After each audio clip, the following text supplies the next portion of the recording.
I want to talk about, it's crazy, you know, back in the day, I first relied on clover plots for my first plots back in 95. Then in the UP, late 90s, early 2000s, a lot of my hunting plots were clover. Up in the UP, I found that they got frosted out early, often in September, early September, and they just stopped growing, and then they were down to the dirt. And in that case, I could walk right through those plots during the season and not spook deer because there was so little food on them. And that food was cut off by October 1st, probably, end of September, that there was really no reason for deer to be there. A little bit different, you know, fast forward into today's. Clover is one of the best hunting plots when you have other food sources nearby that deer can travel to, and these just represent a pass-through. In this case right here, we can't actually hunt this plot. We have a lot of hunting plots that are in clover that are about this size or smaller. And I'll talk about the purpose of this here. One thing right here is, in the springtime, we love turkey hunting. This accounted for a turkey right out here. My future son-in-law, Joe, shot one right here. They come out into this area, they pick around. This is great, incredible habitat for turkeys in the spring. I shot one sitting right over there with Dylan in the past too. So we really enjoy this for turkey hunting, but this establishes a pattern of use. And so in our hunting plots, it's a little bit different when we use clover, because this clover is lush and green and beautiful. This is the first year of this clover right here, where it's been here the entire year. It was planted last fall. And we really enjoyed this location, you know, not only for the turkey hunting, but we get to watch deer using this all summer long. Well, if they're using it all summer long and they know it's here, that means that they know it's here during the fall. And so as this gets eaten down, and the amount of volume here gets depleted as the weeks go by, even if this is down to the dirt in November, and I think it'll last that long, but even if it's down to the dirt in November, those deer have still been using this clover since April, May. Every single month they've been here, they know it's here. A buck that passes through by here. We just had one of our really good target bucks, LO Beams. He was on a camera right over here about 80 yards away. And this is the time of year he comes in. In fact, Dylan, do you remember him in velvet even last year? Or was it all? I don't know. I don't think we had him in velvet. I remember when he was dark brown antlers, all right in early September, when he just shed his velvet. And that's about a month from now, and which is crazy to think. But he knows this is here. He knows it's here. He'll be back here, and that'll help center his movements. And what I find is those bucks, it doesn't matter if they only come in here once a month during the summertime. It starts to establish a pattern of use all summer long. Maybe he's only here 5 times, but he knows when he comes back here in October, November, it's here, and it starts to become more part of his daily life. And here's the cool thing.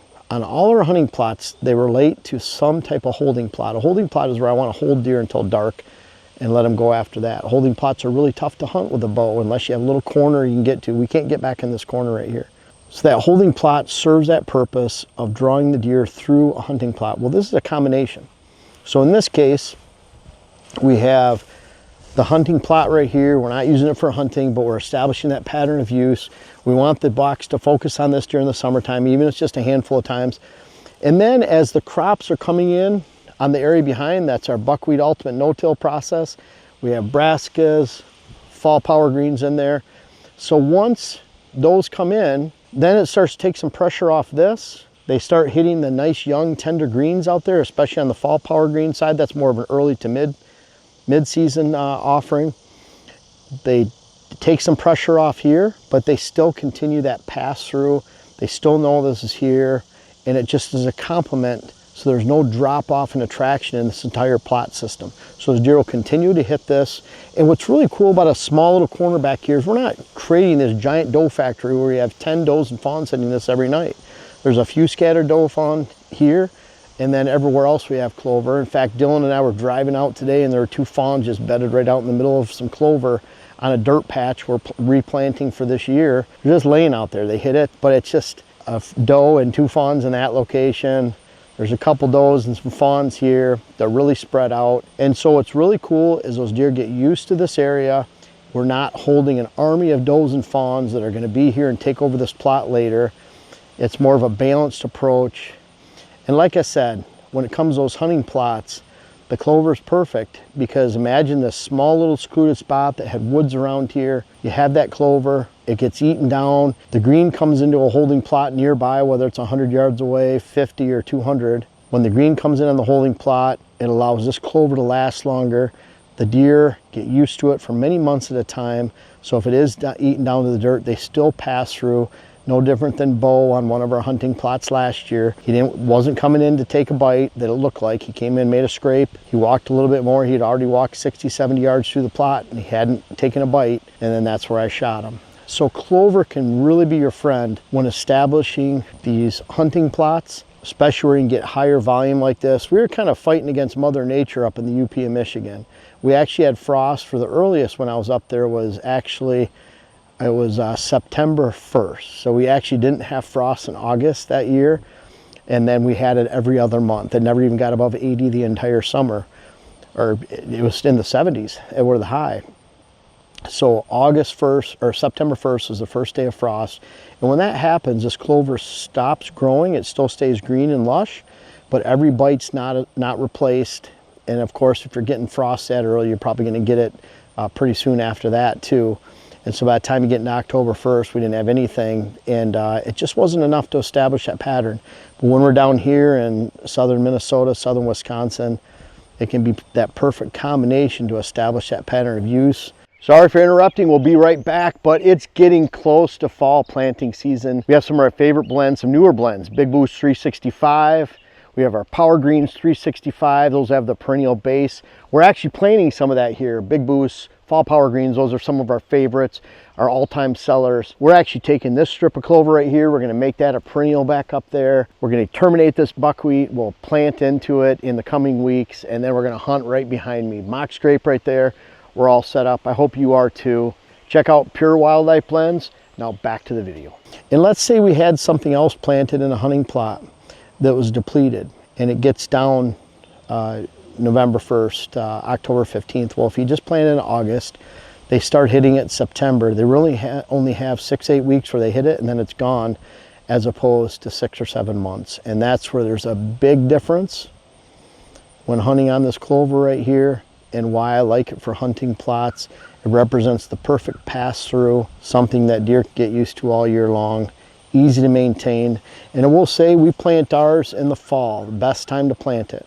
We have two products that are our 365 products, our Big Boost 365 and our Fall Power 365. Both different blends that represent and reflect what we have in our main blends for fall, but then they have this same clover base. We have chicory in here, bird's foot trefoil, alfalfa, and 4 different types of clover. You can see all the browsing that's taking place on all these nipped ends. And it ends up being very lush, very thick, and you want to maintain it. You can't spray 2,4-D on this because it'll take out the chicory, and that chicory is a really important component of this. Did testing 20 years ago. What I found was when you had chicory at the right percentage, which is about 20% of the field. Chicory is 3 pounds per acre when you have it at about 0.67, 0.6, 0.7. It's just enough to offer a nurse crop capability. When you get summer drought, it'll actually give more volume to the clover, and then they eat it last, so it stays around in through November a little bit more. So it's a really good complement to it. And then we have the alfalfa and bird's foot trefoil for either wetter soil or dry. They kind of cancel each other out. And I really like a good perennial blend like this. Very easy to establish in the fall. We have quite a few plantings like this going on right now where we'll have a great perennial base next year. And you can do the same. Serves a great purpose. Consider it for your next hunting plot. Perfect enough to establish a pattern, but not big enough to actually hold a bunch of does and fawns and create a problem for you going into the hunting season. Great opportunity for your hunting plots. And watching that big monster, like I watched Bo, a 6-year-old giant, move through last year to give you a hunt of a lifetime this fall. Hey everyone, thank you so much for watching the video. I appreciate you watching the videos. We have over 600 articles on whitetailhabitatsolutions.com. It's all free. And I also appreciate those of you that check out our books. I have 5 books starting from 2012. We have web classes on the site, whitetailhabitatsolutions.com. Check out Pure Wildlife Blends. I really appreciate you guys that have already purchased our seed. We've had thousands of people. We've shipped to 48 states. We have digital land management through whitetailstrategy.com. That's taking all these ideas and concepts I put in the YouTube videos and digitally transforming your land for you. And then finally, we have our clients and client visits. We'll visit over 300 clients as a group this year. We visit anywhere in the country. Boots on the ground is always the best, but we have a lot of ways to help you, from free to client visits and all in between. Check us out again, whitetailhabitatsolutions.com, Pure Wildlife Plans, and whitetailstrategy.com.